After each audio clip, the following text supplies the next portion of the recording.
Welcome to Is Your Way in Your Way podcast. And I am your host, Cassandra Crawley Mayo. And for my listeners, let me say, not my listeners, but my new listeners, because I know that I have new listeners on.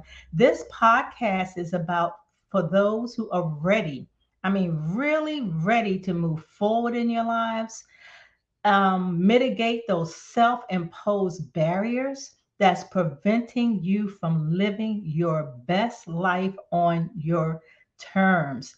And we talk about topics that are related to personal and business development and also self-improvement. And our topic today is titled, We Want to Be Our Best Self.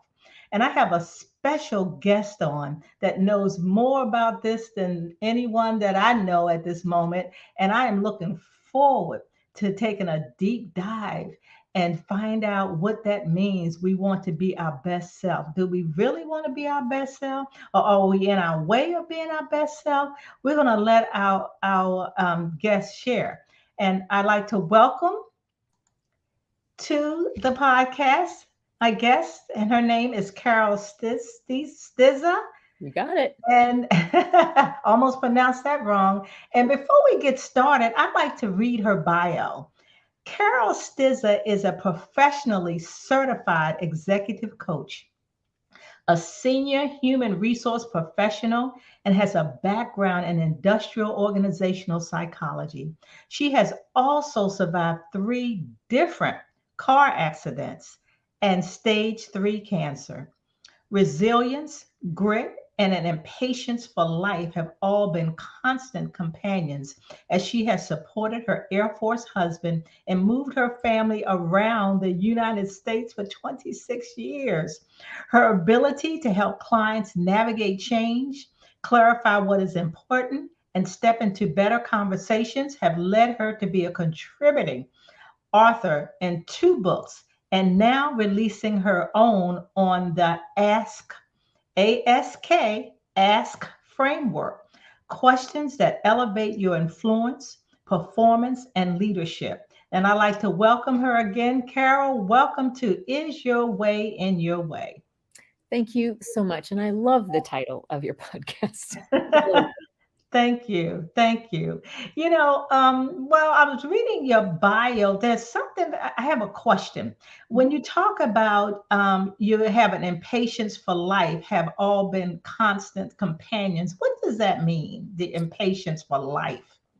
Well, my children would laugh and say, well, you're making your impatience sound really fancy. Yes. I am a person who has a tendency to look futuristically forward, meaning I forget to be present where I am. And I am impatient. But when I was caught staggering in recovery from car accidents or cancer, that impatience paid off because I was impatient to get back to life. So very, very proactive in rehabbing. I was very proactive in understanding science and research on how to help medical knowledge fast forward my recovery.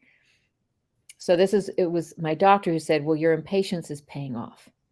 You are impatient to move forward, impatient to get better, and which made me more open-minded, embracing things that I probably wouldn't have ever known or wanted to know, I needed to know.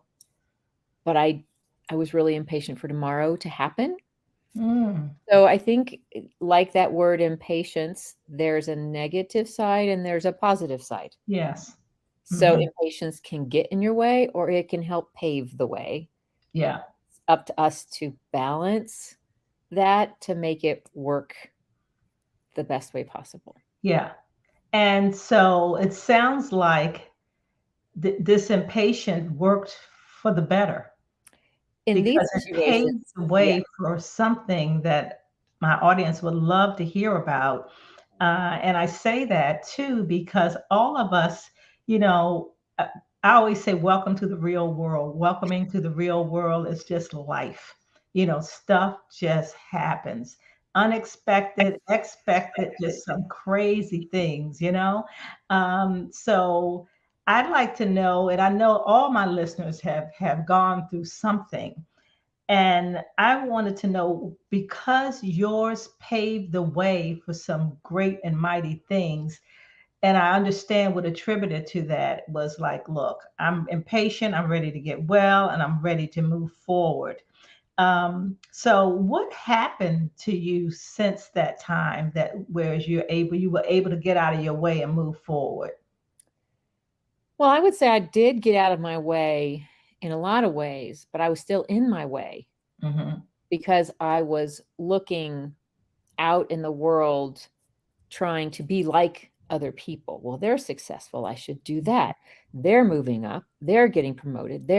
And we have a tendency to cast our eyes out into the world to be like someone else without taking the time to realize what we're really good at. Hmm. And I was also um, maybe avoiding the bad things that happen in my life, not honoring them, not understanding how to make them a part of me. Yeah. Everything that happens to you makes you who you are today, Yes. Hmm. good and bad. And it's up to us to look and honor what happened and give it new meaning. We have a choice. And there was a gentleman at one point, maybe in the last 10 years, but it was after I'd come out of stage 3 cancer. And I really didn't talk about it. I didn't know how to talk about it without playing that victim card, or perceiving Yeah. other people might be too tired of people. Oh, look at me. And he said, well, why don't you look at it differently? Who are you Hmm. now in the best way possible because of the bad things that have happened to you? And it's a simple question, but it went deep for me. Yeah. Really, really deep, because the car accidents I was in, two of them were when I was underage. One was when I was an adult, and now I had a kid in the car accident with me to care for. And I handled those in the best way I knew, Hmm. but I didn't know how to talk about them in a good way, because Okay. bad things happened. I lost people in my life, and people were injured, and I was always stopped and turning left. So I was not the cause of the Okay. car accidents. I didn't have this survivor's guilt or I caused it guilt. It was, I was stopped and turning left. Bad things happen to people. They just Hmm. happen. Yes. But how do you honor it in a way that matters to who you want to be now, without bridging that fence of, oh, poor me, or, Hmm. oh, I don't want feel, nobody wants others to feel sorry for them because we've overcome something, period. Yes. Yeah.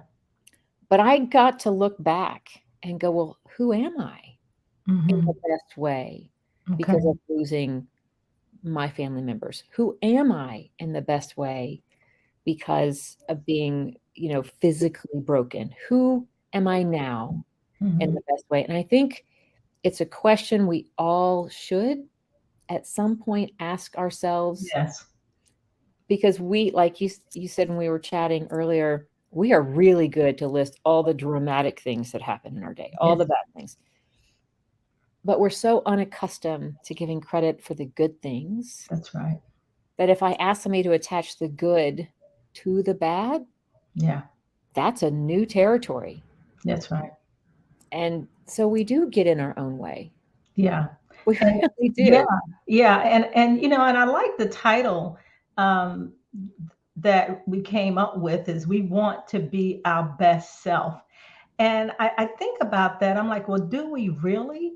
Why are we so hard on ourselves if we really want to be our best self? And, and one of the things you had mentioned that if when you find out that the behaviors and actions you offer and other people brag about them, there are people that say, you're really good at this. I really like the way you present, or I really like the way that your perspective on things. Um, it's like it's an opportunity not to change yourself when people say something or brag about you, but yet when they do, we say, oh, or either somebody says, I really like that dress. Oh, it's an old dress. Oh, I really love the way you present it. Oh, that's nothing, but yet we do want to be our best self. So, Carol, and your ask framework book that you have, and another thing you talked about is, and I want to talk about that feedback. Mm, So that's feedback people have given one that they're good at, but there's also feedback that's negative. right. So I'll start at the beginning where you kind of touched on. We have a tendency to always want to improve. Hmm. So we to improve that word in is nuanced to think that something's broken. So we look for what's broken to improve. And that is so misguided. It is an old myth. I would love for people to stop asking that question, how can I improve? Because it allows the other person to think you think you're broken. Yes. Not. So to kind of put this in a nutshell, our brain in neuroscience has found that the brain wants two things. It's scanning the universe for two things all the time, 24/7, 365. What am I doing right? And where do I go next? Hmm. Where do I fit? Where do I grow?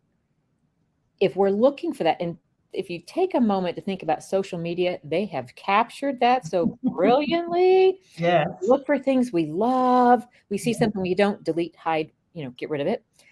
Or we go, oh, I like that. I want to learn about it. I'll learn about that. And now I'm exposed to more people I like. We're always searching for what are we doing right? Where can I grow next? To start where you were with people complimenting us, we have took humility to martyrdom level. But what we don't realize is that if we don't accept the compliment, we've marginalized the person who gave it. Mm. And they go, oh, well, you don't think that's a compliment. I just gave you a compliment. And you're like poo-pooing it. Hmm. So a friend of mine who wrote the book, Overcoming the Imposter Syndrome, he suggests Yes. that, when someone gives you a compliment, just go say, thanks. I worked really hard to make Hmm. this outfit work. I worked really hard on that. Thank you for noticing. Right. Thank them for noticing is much different than you just getting there taking all the credit. Yes. So instead of saying and demurring and deferring, thank them for actually paying attention. You worked really hard. Give yourself that credit because that was earned. Yes. We have to have a different perspective of how to help the other person be honored too, even if we don't want to just sit there and gloat, Right. like that. Right. But we do need to hear what we do right. And when Yes. you point about feedback having kind of a double-edged sword, the word feedback is to look backwards. Hmm. Research has found that the best way to predict future performance is to look at past habits, Hmm. past results. So when we hear the word feedback, we know the person has been looking backwards, and that goes against our what am I doing right and where can I grow? Right. So when this ask framework, this whole point of how do we go out and find out what we're doing so well that we actually know the value we're offering the organization. That I Hmm. know how to stand in my space. I know what my best self looks like to other people, even if I'm still figuring it out for myself. Yeah. I had to go back and to look at why feedback wasn't working.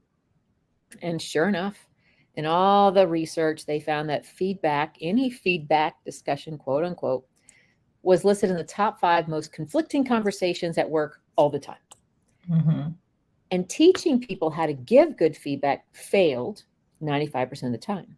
Mm. So how are we going to help people who needed information go get it or receive it? And Harvard found that if they could teach people how to ask for what they needed, when they needed it, and when they could use it, Yeah. they suddenly knew how to give it more meaningful feedback. Yeah. Or people have coined feed forward. We've tried to make word salad work for us Right. to fit every emotion known, but giving information that helps people understand what they're doing right and where they can grow next Right. is ideal. It's what everybody wants. I want to know how I'm doing. I want to know that I'm seen, I'm heard, I'm valued. Yes. And I want to know where I'm growing next so I get excited to come back to work. I get excited to get back in the project. Yeah. So this ask framework was designed to help people to understand something tangible. What is the easiest, most professional, efficient way to go understand what you're doing well? Right. That's how I kind of came up with this. I use ask as an acronym. Okay. The best way I found to describe it is, let's say you and I both want to go to someone who knows us both and say, I just really need to understand more about, I need a little boost today. I am Hmm. my own worst enemy. I'm Yes. tearing myself apart because of comparisonitis. Yeah. I need to know something good about myself. So I will go find this friend and I will assign the context for the conversation, meaning I'm having a bad day. I'd Yeah. really like to hear something that I do really well from your perspective. That's the Yes. context. It's just a simple lay the framework for the conversation. Right. S is to specify one thing. The brain can really only handle one piece of new information at a time. Well, um, so specify the one thing you want to know by your question. Can you share with me one thing that I do so well that you know you can depend on me for it? Or what is the one thing I do that is your favorite aspect of me? Whatever it is, make sure it comes to a point. What's the most meaningful, the most important, the one thing? Right. Because when you do that, their brain makes it an easy win. Oh, got that. You But can Carol, also, yeah, go ahead. yeah, let me ask you this though. That's when you're requesting feedback from people that you know, Mhm. that you're comfortable with. So what about and you talked a lot about performance reviews. Mhm. And usually when we have performance reviews, there they can be pretty negative. And for me, when I think of a performance review, there should not be any surprises on that review. But 9 times out of 10, there are some surprises, and those surprises certainly did not meet your expectations.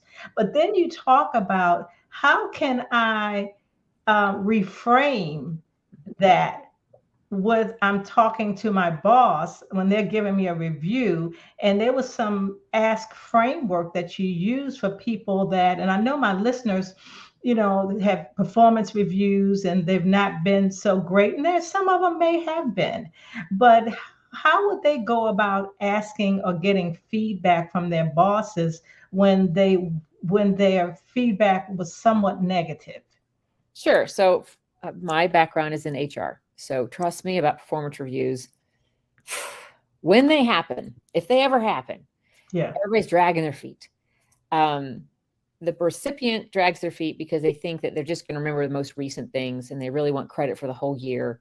And the Right. boss is dragging their feet because they got 1,000 other things they'd rather be doing than just sitting down and tell somebody what they think they already know. But let's use like a specific example. A lot of performance reviews will have some rating metric, 1 to 5.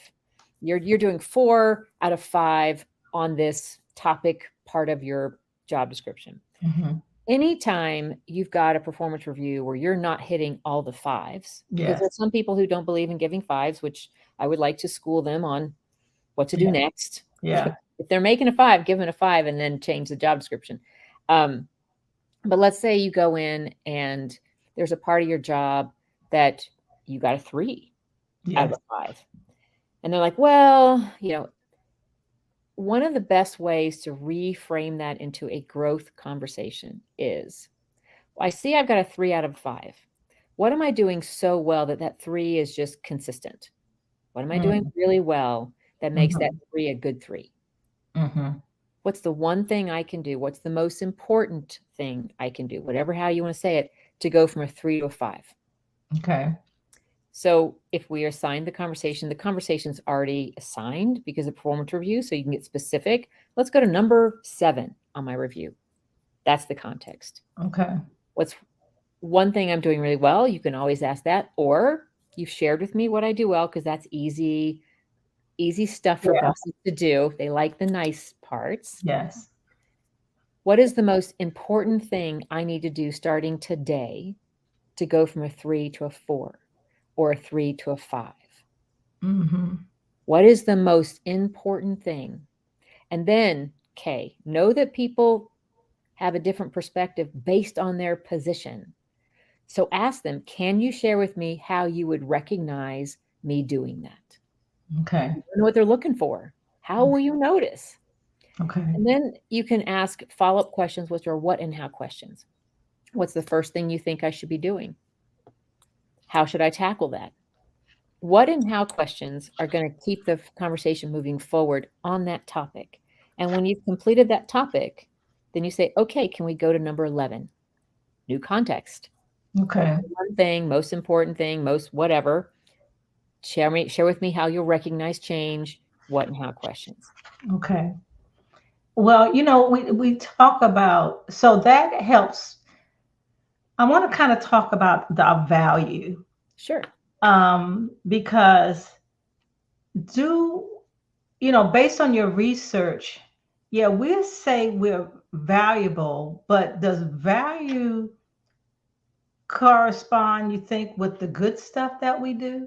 Like if someone says, you're good at this, would, because I think if we are able to articulate the value that we have rather than being so humble and don't want to accept that, you know, um, because what I'm wanting to do is get my listeners to hear the value that they have. It's just like we talked about in the beginning, how if someone says something good about you, your performance, just something about you, I like my listeners to kind of think about that now. What are some positive things someone has said without you even asking? Mm, We have a tendency not to, like you indicated, to just think about all the negative things, but if there's something, I would love my listeners, if they have this opportunity, to write down what has someone said good about you, to try to, so let's talk about the value add. And I think if like you indicated, if you go to the question, you got a 3, well, what are some of the things that I could do to get to a 4, in your opinion? you know how would that add value to the recipient? so again, what am I doing right? Where do I grow? Mhm, Anytime you ask specifics about how to grow, if I'm at a 3 and we want to get me to a 5, but let's just talk about getting to a 4. Let's get really nitty gritty. mhm, When you ask that question, what's the first most important thing I should be doing to get to a 4? And you ask how they'd see it, how would you tackle it, the tangibles. The value that offers is it shows their boss that they are professional, articulate, hungry, mhm, ready to grow. mhm, And they're doing it in a less defensive way. They're not taking it personally. They go, this is a job. They're judging me on my job. Let's mhm, step into the job. And so the value you're offering in that moment of asking is, I'm ready, I'm serious, and I value your opinion and your guidance. mhm. The more that we let people know that we're ready to grow and we value their insights, the more they start to pay attention to what we're actually doing and trying to do. It's a Okay. value exchange. Okay. Um, so when it comes to, so value is a very subjective word. Mhm, So in the world of business, where businesses pay for your talent and they want to make a profit, your value is going to be in 3 categories: how you optimize and use your own unique genius, mhm. how you help embrace and integrate the genius of others, and how you help the organization look for ways to grow in revenue. Period. And you Mm-hmm. have to be able to talk about all three. You have to at least at some point know what you're offering and why you were hired and what you're adding to the mix by asking your boss what's the one thing that stands out as a talent from me to this organization. You can ask Mm-hmm. that.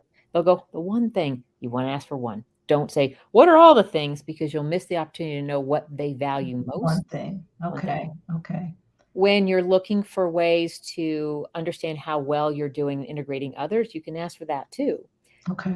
How do you see me? What's the one area of growth that you feel I could do better in embracing the genius of my team? These are Okay. just questions you can ask. Mm-hmm. The one thing that we find women are not heard talking enough about is understanding how the river of money touches every aspect of an organization, including your job and what your job does to help others that helps the bottom line.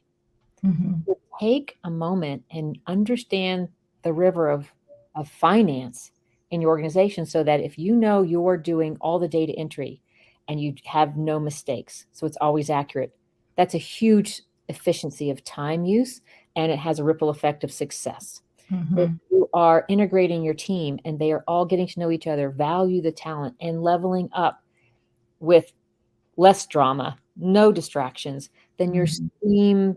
steam training and efficiency in the organization. So you're not costing the company money. Anytime you don't cost a company money, you're adding to their bottom line value. Right. So understanding where is my job in relevant to the flow of income for the organization, ask that question Mm-hmm. because together you and your boss can articulate it or your supervisor, whoever it is. But the more you understand how those three categories are connected by you being there, then you understand your value to the Right. organization. And when you change organizations, your value changes too. They Yeah. may not need everything you did over here, so be agile and open. But Right. that's what we mean by being able to speak my value. So if somebody says, well, if somebody is having a bad day and they take it out on you by projecting all the things that they don't like about you in any way possible. One, it's not about you. It's about Mm-hmm. them needing to get rid of negative emotions. They've just picked you. Right. It really has nothing to do with you.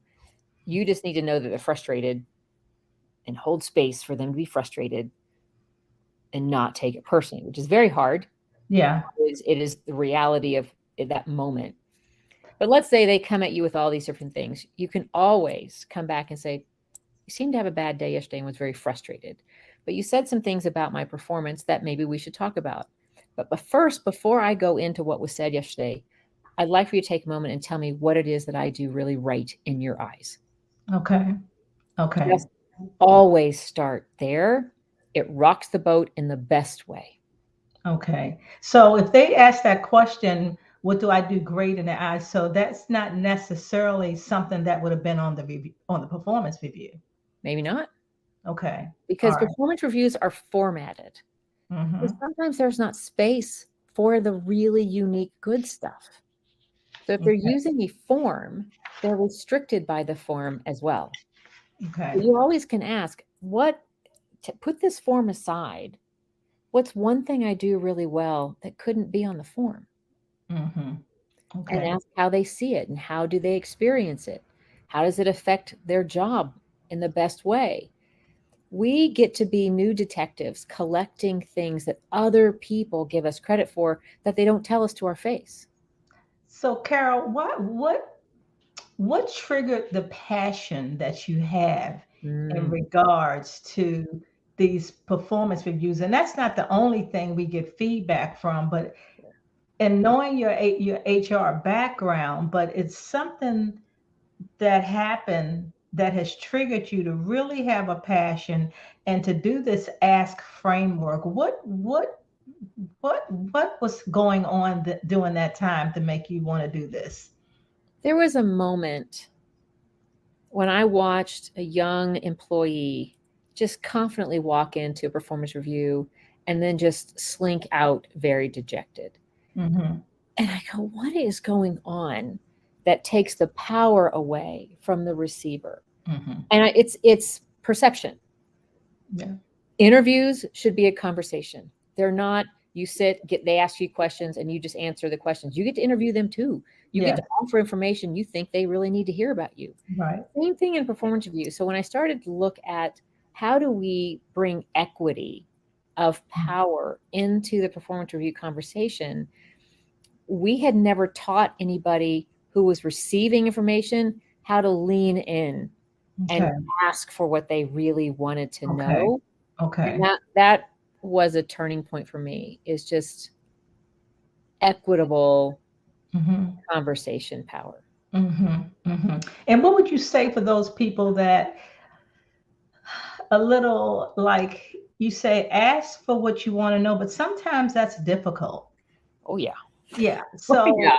how does a person overcome that? You know, in particular, when we said we want to be our best self, and you talked about mindset, and it's how we think.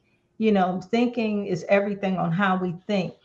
How can they overcome that? Because I'm thinking of, in my situation, um, I remember having a review, and I was shocked by the review. I was so shocked by the review, I forgot what questions to ask. And Right. I like when you said, well, maybe you go back the next day Mhm. or reschedule a time the next day, because for me, I needed time to process. I'm a process person, Right. and I have to think about that. And then I kind of go back and ask the question. So, are there any other ways that you could suggest to overcome that timidness that we have?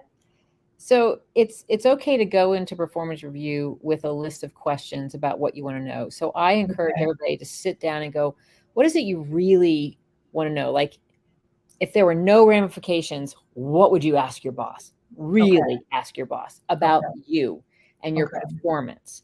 Um, Hmm. so you can go in prepared with those questions and read them. But at the same Okay. time, be brave enough to ask for that follow-up meeting. Like, I needed to take all this in. You can listen, but I need to have a follow-up conversation. Can we do that within the next 24 to 48 hours? It needs to be fresh. Don't Okay. let them put you off because that they're just uncomfortable. Hmm. But I really want to give a shout out to what we feel. So in the world of the physical, tangible reactions that we have a head brain, we have a heart brain, and we have a gut brain. Hmm. And I always tell people, I said, if something's going around your head more than 3 times, you need to do something about it. Your brain's going, okay, you Yeah. need to do something about it. Right. If what you're feeling is a heart hurt, it's because you really care about that relationship. So Okay. honor that care about the relationship and step into that conversation by using that as, I care about this relationship, as your context. Okay. If your gut is in knots, your gut is saying you need to have courage to do Mhm. what's right for you, even if it's uncomfortable for somebody else. So Mm. be brave. So Okay. when you start to understand what your body's telling you, you'll understand the motivation of those questions, and it helps Mhm. you take ownership of them a little bit more for your own health and for the respect and professionalism that job deserves. Mhm. Doesn't matter if you're paid or volunteer. If it matters, it matters. Right. So Right. go after it. Okay. Okay. So that kind of goes back to when we talk about, our topic. We want to be our best self, even though when someone says something great about us, we're still a little skittish. However, but in general, based on your research, we really want to do a great job. We really want to do well. Uh, we like accolades. We all want to. Feedback is important, and I used to hear someone say feedback is more about the giver than the receiver. Have you ever Oh, heard of that before? oh yes. Oh Yeah. yes. But So could, yes. could you explain that for my audience, the Sure. feedback? Because I'm not even talking about performance reviews. I I know. mean, they could just be in a work environment, Or and your marriage. or your marriage, Or your your marriage. relationships, your friends, your associates, you could be in a club or something. Mhm. What is that about? Because it's always conversations going back and forth, and they say, and I've heard, don't give feedback unless you're asked. So you bring up several good points. And so I'll start with one. If you take a moment to realize that every single person on this planet gets up to be successful. Nobody gets up going, I just cannot wait to screw up today. I cannot wait to suck. This is gonna be that day. Right. Nobody does. So let's think about that. If everybody gets up to be their best self, even if they're doing it horribly differently than you or in a way that you don't like, doesn't mean they're not trying to be successful. Right. So let's understand that the motivation was to be successful, even if they're Right. just doing it differently. So when you said the feedback's about the giver, yeah, anytime we're trying to tell somebody that something they're doing bothers us, Yes. it's normally because we want to be heard and valued for that feeling. There's a misunderstanding. There's something you're doing that's making me feel less than, marginalized, whatever. Again, it's our frustration Right. that we're wanting. So we go, I got some feedback for you. No, you're Yeah. just wanting to be heard. So take those two things into effect. Everybody gets up to be successful, and you're now frustrated and want to be heard. Yes. What's the best way to go after this? Right. One of the best ways to go after this is I'd like to share a story with you. Mm. When I see you do this, it makes me feel. Feelings are not right or wrong. Right. I'm not saying you have any malintent. I need to understand more about where you're coming from so I don't feel this. So feedback is about the person wanting to be heard, but the other person doesn't want to hear it. Right. It has nothing really to do with them. It's about how it makes you feel. So you need to kind of be suddenly a detective. And it takes a lot of emotional intelligence to hold yourself back because, man, oh, when Yeah. you are feeling frustrated, there's no place for that to go in your brain and you want to get Exactly. rid of it. So you project it out, feedback the world, That's right. and it's not fair. So Right. if you really want to be your best self, one, you need to sit down and understand what being your best self looks like to you. That's right. So Mm-hmm. this is a big deal. Take Mm-hmm. the time to say, who do I want to be in the world? That if my grandchildren were at a cocktail party when they're in college and they describe me, that's how they describe me. Okay. Mm-hmm. Figure out who that is. And so that when you get a compliment that fits, thank you. I've Right. worked really hard to Yeah. make sure that you receive that from me. And if it's you're getting complimented something you weren't aware of, ask them, I said, share with me how you saw that. I'd like to know more about that aspect of myself because I don't see it. Right. Thank you for bringing it to my attention.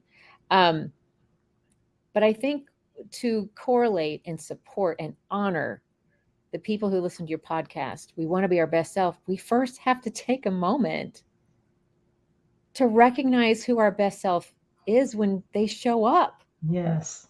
And That's if the we key. don't, then we'll never know. We'll never get the Exactly. And compliment.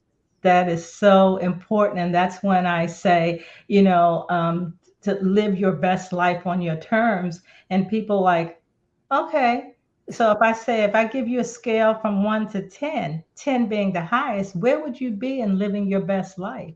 And people struggle with that. Some people are not, and I can tell, oh, I'm an 8, I'm a 10, not even really thinking about it. But I think, even when it comes to performance reviews, your relationships, we have to figure out what is it going to take for us to be our best self? What are our expectations? What is it that we need? It's not that we're going to get it all the time, but just that we're clear and come home to ourselves and try and figure that out. And I think it's worth it.